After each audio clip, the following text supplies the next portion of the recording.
usually in some recipes on spaghetti Napolitan, they don't use garlic at all. I'm very, very trained in the whole Italian background. I did fine dining Italian years before. Garlic oil is just part of how I cook Italian food. It's like, I don't think about it, I just reach for it. To me, it's just like very, very quintessential. It's like if I was cooking French food, I'd always start everything with butter. Right. Cook something Italian, I always start it with garlic oil. It just makes sense. As you should, I feel. Yeah.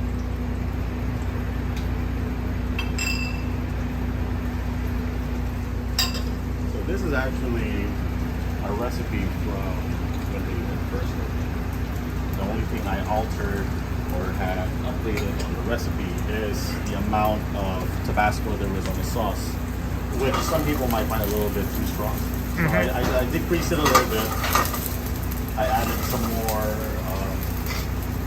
koji that we make off the umami, and then we also add a little bit of sancho peppercorn.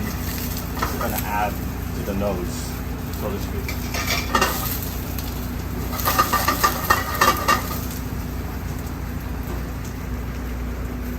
So these are the noodles that are made for us. Okay. Our noodle producer in Japan, who makes all of the ramen noodles in all the restaurants that we have. Nishiyama Seimen. They made this noodle to be supple and chewy. It's flavorful by itself, but it eats really well as as what you would consider to be a spaghetti or any pasta dish. Like it holds up really well to eat. It doesn't lose its qualities. It chews very well as it should for a pasta.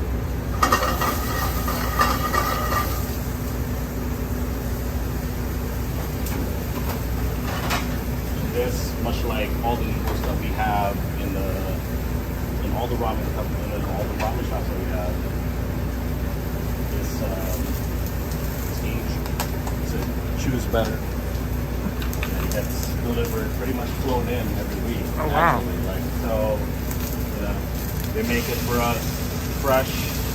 They ship it to us every single week. That's amazing. how we do it.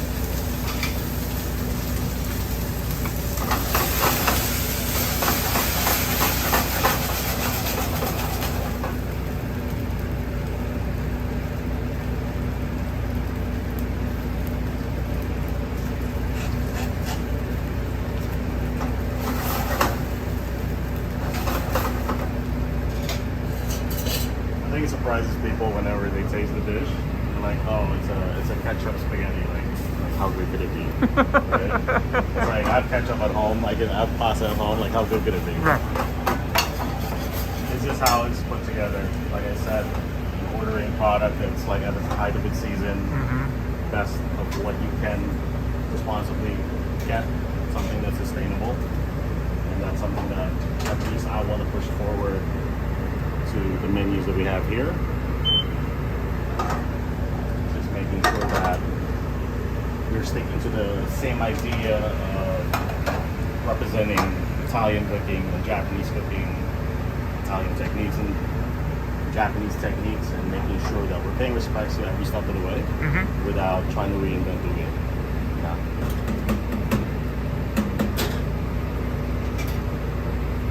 At the end of the day, I want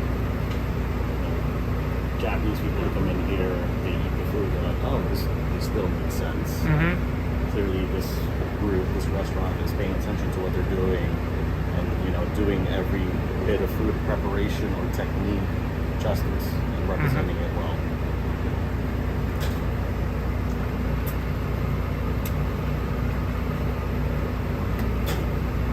So I guess there's still a lot of things that we want to put on the menu as far as expanding our wafu library. Okay. It's just more on myself as a chef. I want to make sure that if I do put something on the menu, anything that comes in that dish is in its season.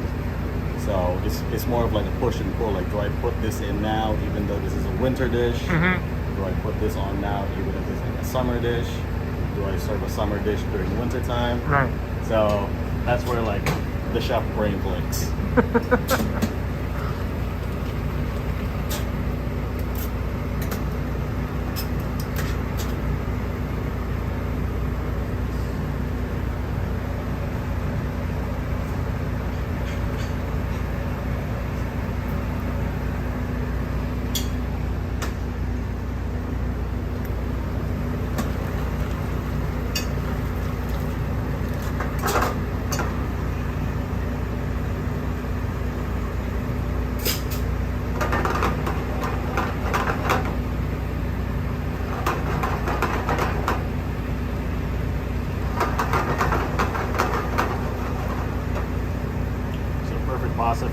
not only just the chew of the noodle, it's the sauce work and the integrity of every single element that you put in. Like you should be able to bite and chew different things without it getting lost. Right. Like not mush, basically.